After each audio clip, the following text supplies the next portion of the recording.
Sun Tzu and the Art of War. Chapter 1. Laying Plans.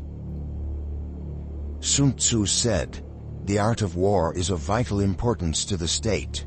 It is a matter of life and death, a road either to safety or to ruin. Hence it is a subject of inquiry, which can on no account be neglected." The art of war, then, is governed by 5 constant factors to be taken into account in one's deliberations when seeking to determine the conditions obtaining in the field. These are: 1. The moral law. 2. Heaven. 3. Earth. 4. The commander. 5. Method and discipline. The moral law causes the people to be in complete accord with their ruler, so that they will follow him regardless of their lives, undismayed by any danger.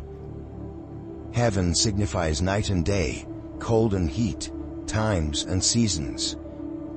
Earth comprises distances, great and small, danger and security, open ground and narrow passes, the chances of life and death. The commander stands for the virtues of wisdom, sincerity, benevolence, courage and strictness. By method and discipline are to be understood the marshalling of the army in its proper subdivisions, the graduations of rank among the officers, the maintenance of roads by which supplies may reach the army, and the control of military expenditure. These 5 heads should be familiar to every general. He who knows them will be victorious.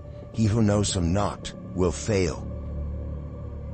Therefore, in your deliberations when seeking to determine the military conditions, let them be made the basis of a comparison, in this wise.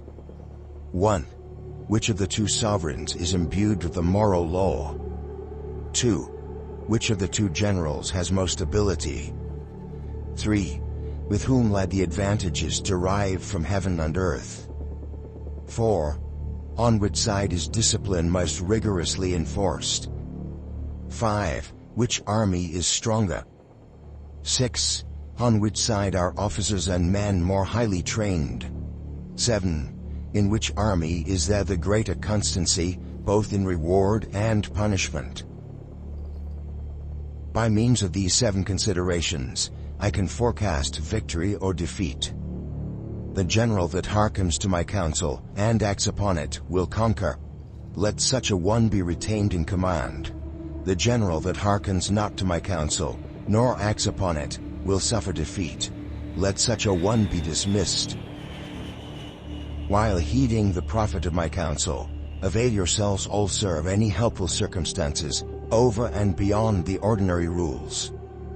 Accordingly, as circumstances are favorable, one should modify one's plans.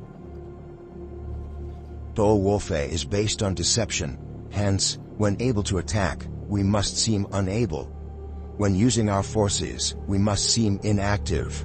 When we are near, we must make the enemy believe we are far away.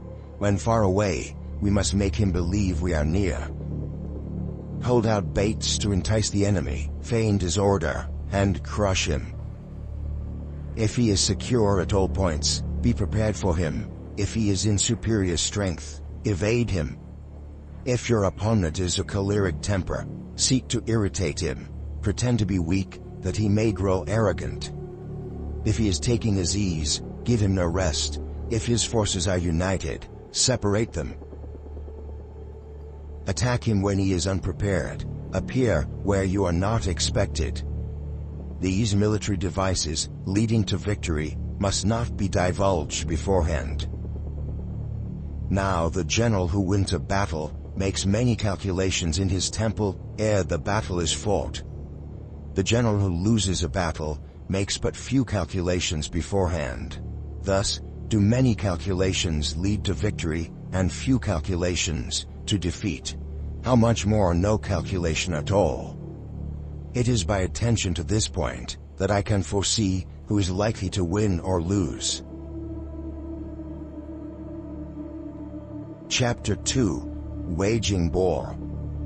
Sun Tzu said, "In the operations of war, where there are in the field 1,000 swift chariots, as many heavy chariots, and 100,000 mail-clad soldiers, with provisions enough to carry them 1,000 li. The expenditure at home and at the front, including entertainment of guests, small items such as glue and paint, and some spent on chariots and armor, will reach the total of 1,000 ounces of silver per day. Such is the cost of raising an army of 100,000 men.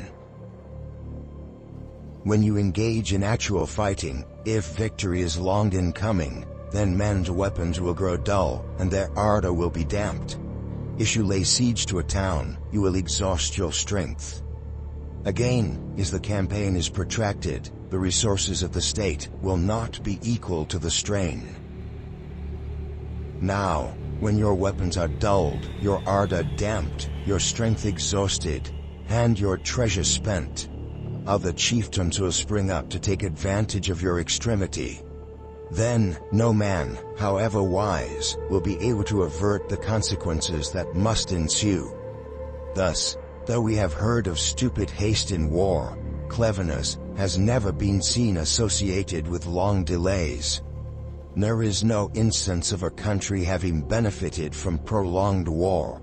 It is only one who is thoroughly acquainted with the evils of war that can thoroughly understand the profitable way of carrying it on. A skillful soldier does not raise a second levy, neither are his supply wagons loaded more than twice. Bring war material with you from home, but forage on the enemy. Thus the army will have food enough for its needs. Poverty of the state exchequer causes an army to be maintained by contributions from a distance.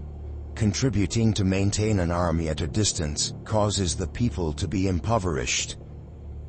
On the other hand, the proximity of an army causes prices to go up, and high prices cause the people's substance to be drained away.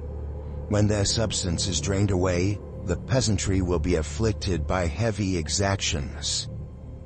With this loss of substance and exhaustion of strength, the homes of the people will be stripped bare, and 3/10 of their income will be dissipated, while government expenses for broken chariots, worn-out horses, breastplates and helmets, bows and arrows, spears and shields, protective mantles, draft oxen and heavy wagons, will amount to 4/10 of its total revenue. Hence a wise general makes a point of foraging on the enemy. 1 cartload of the enemy's provisions is equivalent to 20 of one's own, and likewise, a single pickle from his provender is equal to 20 from one's own store. Now, in order to kill the enemy, our men must be aroused to anger. That there may be advantage from defeating the enemy, they must have their rewards.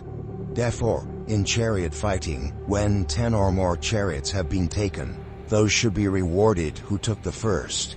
Our own flags should be substituted for those of the enemy, and the chariots mingled and used in conjunction with our own. The captured soldiers should be kindly treated and kept. This is called using the conquered foe to augment one's own strengths. In war, then, let your great object be victory, not lengthy campaigns. Thus it may be known that the leader of armies is the arbiter of the people's fate, the man on whom it depends whether the nation shall be in peace or in peril. Chapter 3. Attack by Stratagem. Sun Tzu said, "In the practical art of war, the best thing of all is to take the enemy's country whole and intact. To shatter and destroy it is not so good. So too, it is better to recapture an army entire than to destroy it. To capture a regiment, a detachment, or a company entire than to destroy them. Hence, to fight and conquer in all your battles is not supreme excellence. Supreme excellence consists in breaking the enemy's resistance without fighting." Thus, the highest form of generalship is to balk the enemy's plans. The next best is to prevent the junction of the enemy's forces. The next, in order, is to attack the